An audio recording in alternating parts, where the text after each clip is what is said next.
Здравейте, аз съм Станчев и днес ще видите този, който аз качих, признавам си. Казва се Христо Станчев, но е бърколака, грозили сте.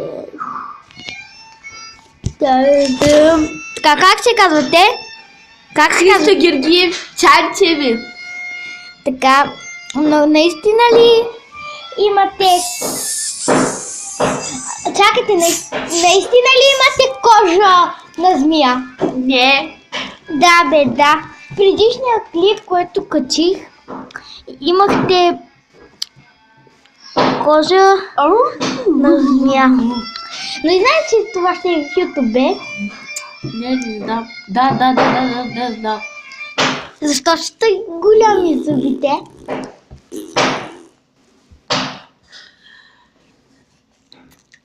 Той Какво правиш, бе, младеж? като беше малък се настрах. Всички се настрах. Нищо такова да правиш. Как се казва марката на колата ти? Жигуля. Или Лада. Кажи царевица. Цацавица. Това беше, както виждате, лудия ми братовчет. Надявам се още клипове да има нея. Сега, там при малко качих малкото, което пиеше стана и там нататък. Сега, както виждате,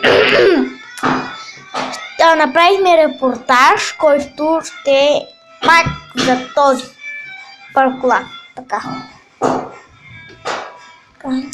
Наистина ли баща ви е Наско? Не. Твърди така. Срам е, че Чичо ми е Наско.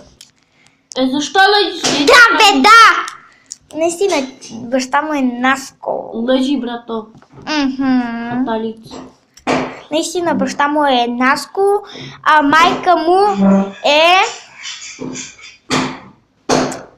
Ти си млад меринджи. Майка му е... Катя. Да, Катя се казваше майка.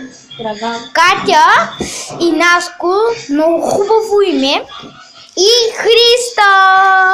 Така. Той е като клушничар, като вижте каква шапка има. Искаш ли една цигара? Не. Той пушише, знаете ли той?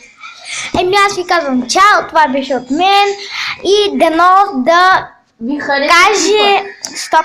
Дано да кажете хубави коментари, смешни, така, ако искате се абонирайте за моите смешки, които аз няма да се участвам. Ако искате се обадете на 32 02 42 32 02 42 пак бележи. Така. И това беше от мен и хайде, чао!